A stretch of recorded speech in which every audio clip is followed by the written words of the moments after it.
So I'm pretty sure we've talked about Tom Brooks before on this channel. Now he is the Brexit expert who basically said, "Look, Brexit's not going to happen," and um, well, it's November 1st, and we are still members of the European Union. We've got an extension now until January, and of course, we're now going to go into election. And again, that's not going to solve anything because again, there was a guy on the BBC not too long ago who basically said, look, the election arithmetic hasn't changed. There will be another hung parliament. Who leads it, I don't know. But one of the interesting things he said is that there will probably be 100 MPs who are not from the two main parties. Specifically, he mentioned the the SNP and the Liberal Democrats. So let's get into what he had to say in this article then. So, since the EU referendum result in 2016, virtually everyone believed that Brexit would happen unless somehow it could be stopped by MPs on the opposition benches or through strong public pressure.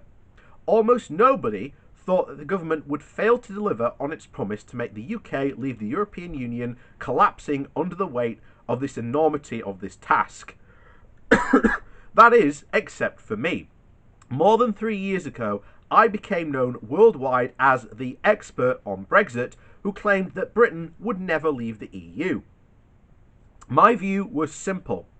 There were 83,000 or more EU laws. 2 years was an impossible short time frame in which to form a definitive view about which of those should be kept, amended or repealed, and such a view would be necessary to form a viable version of how Brexit would work in practice beyond empty campaign slogans to, quote, take back control, which is what we've said.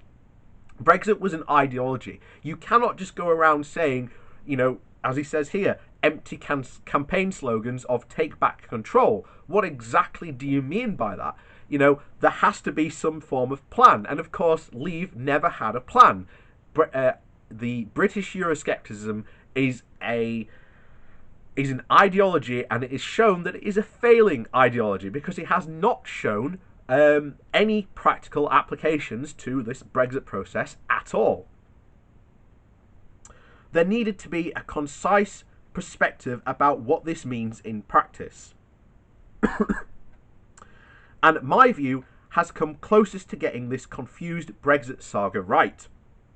While many might hope that the government's plans for Brexit might be prevented, my argument was that these plans were simply not up to the complex task for implementation. For example, how could we increase border controls for the UK overall, provincially diverting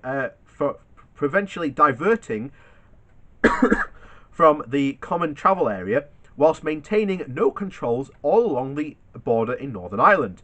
This clash should have been obvious a mile away, but wasn't spotted by a conservative political elite that routinely forgets about Northern Ireland. In the current UK citizenship test handbook, immigrants must know how to contact the House of Commons, Welsh Assembly, Scottish Parliament, yet Stormont was apparently forgotten. So, we've known this. We knew this during the referendum. You cannot find any leavers talking about the Northern Irish problem, except when it does get brought up, they just hand wave it away. Oh, well, it won't be a problem.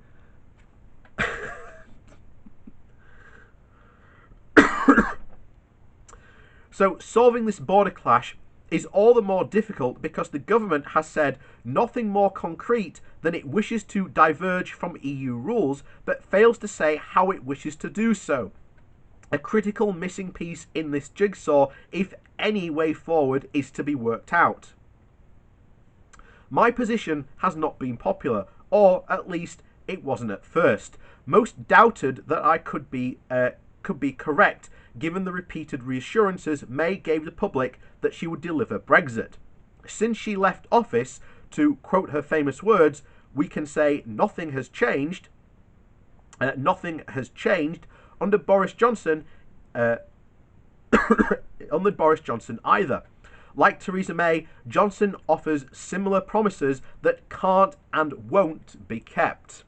And we've seen this already.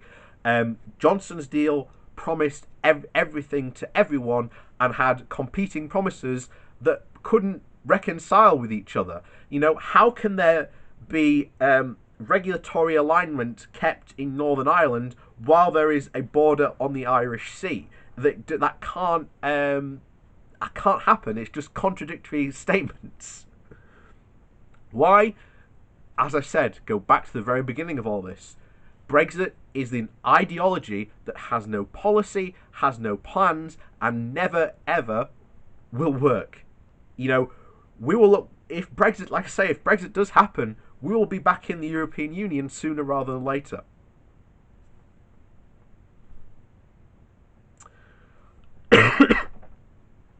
So, a superficial difference between May and Johnson may have been thought to be the latter's sincerity. Certainly, Johnson knows his political legacy rests entirely on the imminent extendment of Brexit in some form. Even if his, quote, New Deal is a little different and even worse than May's, worse than May's in weakening our rights and protections, yes, parliamentary arithmetic was not on Johnson's side, but neither is his government's true commitment to Brexit. If there were so truly an earnest in searching the EU, in securing the EU with a deal or no deal outcome, then why was virtually all Brexit preparation funds spent on advertising campaigns instead of actually getting people and new policies in place? Which is what we said. Johnson just wasted a massive amount of public money on an advertising campaign for something that wasn't going to happen. If Brexit by any name was so important to deliver, what explains the failure to compromise by May or Johnson to get anything passed? And we know that there is a compromise. It's called the Customs Union. In the series of indicative votes you may remember we had during the summer, that was the closest anything had actually come to passing. I think it was like it lost by like 3 votes. So this idea of us, again, fully leaving the European Union ain't going to happen. And even if we partly leave it, then questions are going to have to be asked of why have we partly left it when we've lost all these benefits? Wasn't it better just to be, a fully member of the European Union? So once again, the path leads back to Europe.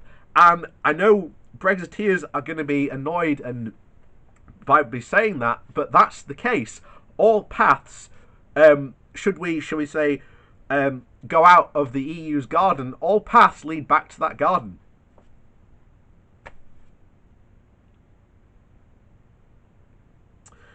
So, far more time and energy has been spent searching for scapegoats to blame for the government's failure to deliver Brexit than getting in, bogged down, and ensuring it did happen. We can only conjecture as to why this is in the case for one prime minister to the next, but I believe we will remain. Believe that will remain the case. A December general election or none, perhaps it's in the knowledge that any Brexit will damage the economy and the government would be pushed at the polls for it. Would be punished at the polls for it afterwards, or maybe it's in the hope that either a lost court challenge, or if the EU did not agree to an extension, that they will be criticised for blocking a referendum result that May and Johnson have little genuine interest in actually seeing happen. We might never know their reasons, but there are serious questions leavers should ask themselves about the sincerity of this government in doing what it says. After all, Johnson is not known best for his veracity, and there's little evidence that I can see that anything has changed now. If we take anything away from this, at least after 3 long years, we shouldn't mistake repeated reassurances that Brexit will happen as evidence that these promises won't be broken. As long as impossibly short timescales for enacting massive, complex legal challenges remain in place, Brexit is no more likely to happen now than when Article 50 was first triggered. There was no plan at the start and little, if any, progress made since. Now, once you remember, wind back to the referendum. Leave made this promise that they would not trigger Article 50 until they had a deal in place to leave on, and all this stuff was agreed upon. Now, what happened? Well, you may remember the ERG, so desperate were they to actually leave because they know that as soon as things start getting scrutinised, people start going, well, actually, no, leaving the European Union is actually a bad idea. And that has only proven time and time and time again.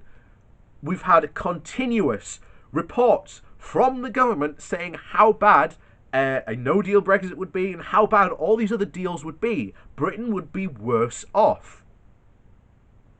So, in their attempt to forestall that from happening, they thought, right, we're going to push Article 50. We want Article 50 triggered. We want it triggered. Push, push, push, push, push. If not, we'll walk over to UKIP. And it happened. It was a direct threat that worked, that pushed that vote, and a lot of very, very dumb MPs who didn't really think about the consequences of triggering Article 50, because, again, triggering Article 50 is what caused the mess we are in now. You know, they triggered it, and every MP who voted to trigger Article 50 is responsible for this mess that we are in. The only way to get out of it is to revoke Article 50.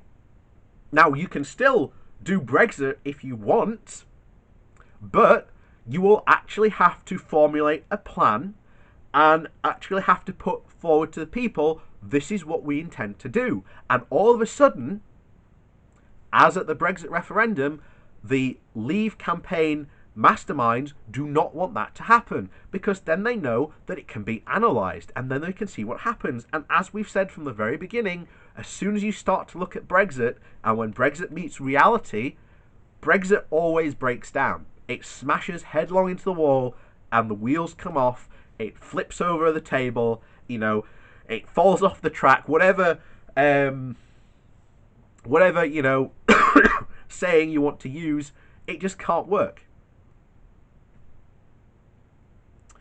So, anyway, he continues. Not only do I further predict no Brexit before Christmas, but I expect we'll still be in the EU for some time to come at the rate we're going now. And I think the only thing that can happen at this point is a people's vote. Again, we have had, bear in mind, we are having another general election because Boris Johnson doesn't like the results of the last general election. Something that apparently we are not allowed to have another referendum on, but Boris Johnson goes, oh, yeah, we can have another election for that. Well, there you go.